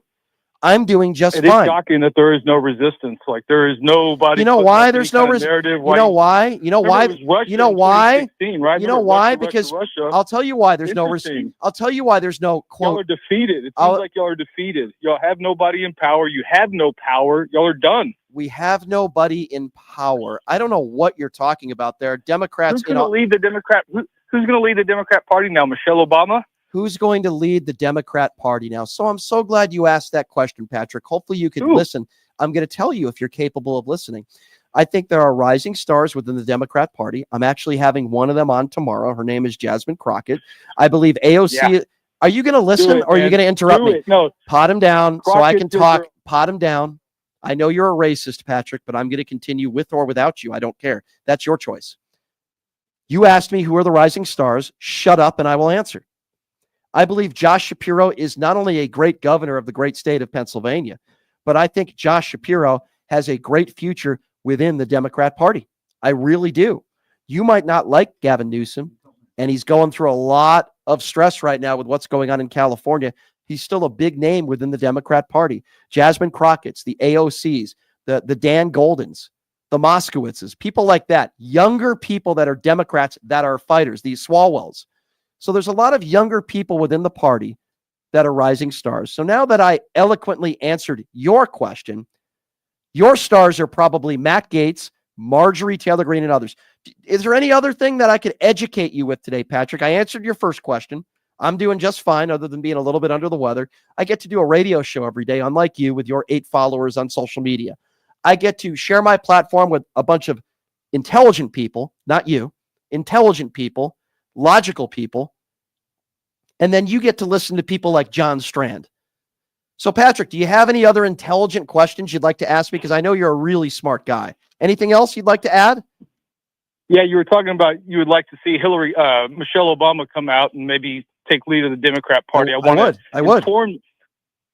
inform you that her and Barack Obama are on the rocks.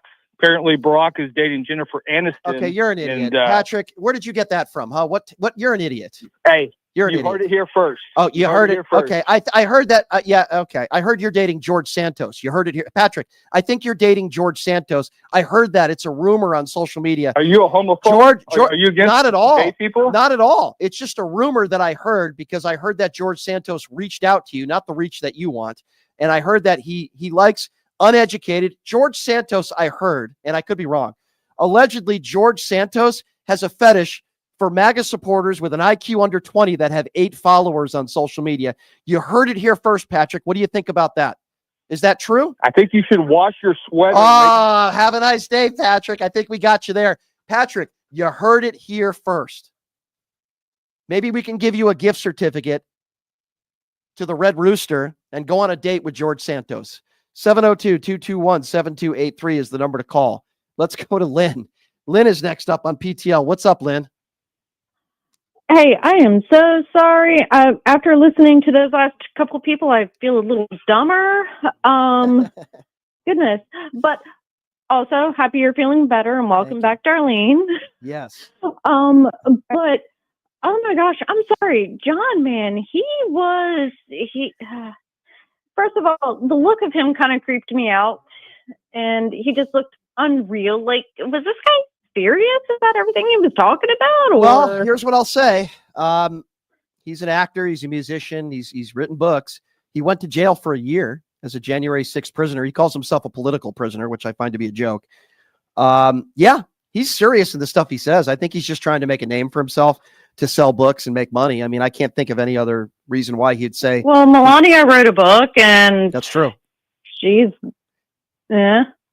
But yeah, like, and by the way, I woke up this morning so excited because Monday was such a long day. I thought today was going to be the day you're going to be having Miss Crockett on, and I was so disappointed when it was. Well, Tuesday. I got a gift for you. Guess what? Know. I've got some really good news for you and so many of my listeners. So I did a space yesterday, another one of those MAGA spaces, because people keep telling me to do them. And I got into a battle with a couple of insurrectionists. I'm going to play a good amount of that space tomorrow in my first segment. It is extremely entertaining, and you are going to love it because I took over the space. There were like thousands of people in this space. I just took it over. They kept me on for 45 minutes, and I'm just destroying them one after another. I'm going to play parts of it for you tomorrow, and then right after that, Jasmine Crockett's going to be joining us. So it's going to be a fun show tomorrow. Not to say today wasn't fun. It was interesting to interview John Strand. What a difference, though, in Republicans, right, compared to my first guest and John Strand.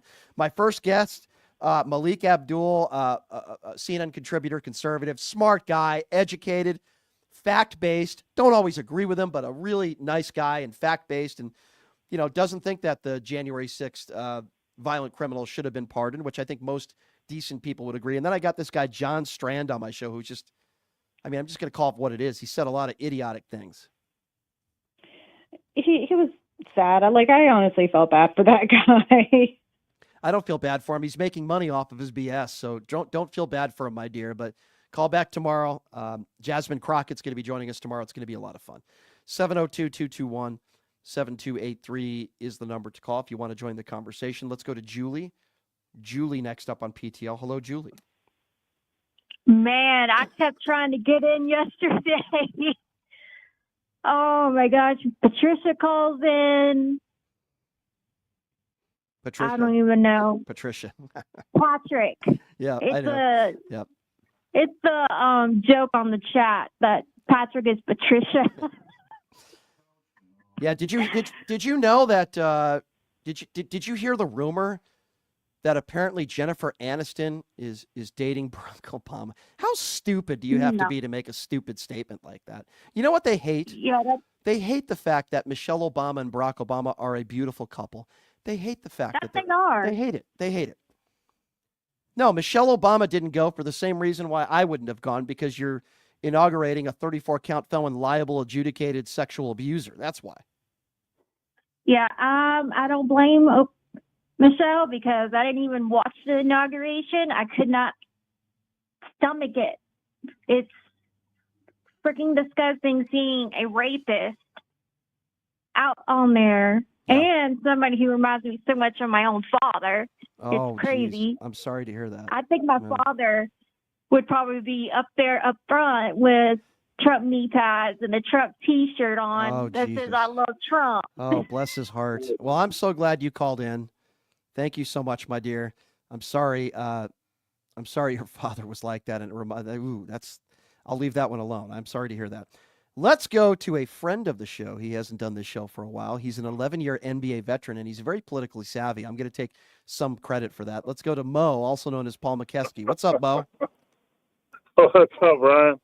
Long time no talk, except I saw you watching some football games. But I wanted to go in a different direction a little bit. Okay.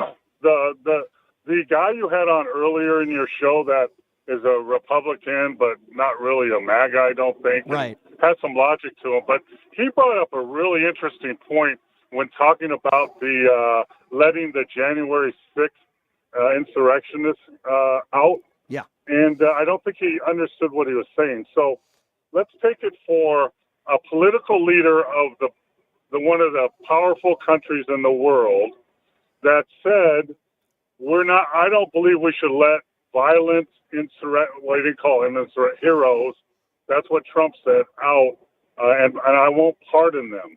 But when Biden pardoned the rest of his family, pre-pardoned the rest of his family, that he thought that Trump got upset with that, and that's why he let all the insurrectionists out. Yeah, that's even not the true. Violent ones. It's not true, because Trump has been saying he's going to be doing this for months and months before those pardons.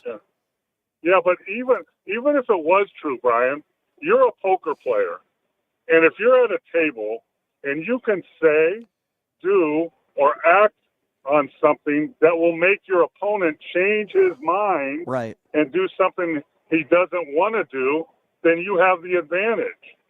I agree. And that's when he said that means that's another danger of Trump, is that other political leaders around the world, like Putin and those guys, can take advantage of him because they know he will react a certain way to certain situations. So that's just another reason that we're in a sad state here in the United Well, I just States.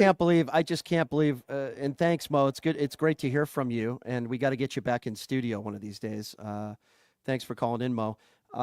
The state of affairs that we are in today, that if you, the Law and Order Party, right, they back the blue, but yet if you physically assault a police officer on January 6th, let's pardon those people because they're political prisoners and they're patriots. I mean, what an embarrassment where this country's in right now. Let's go to Juan.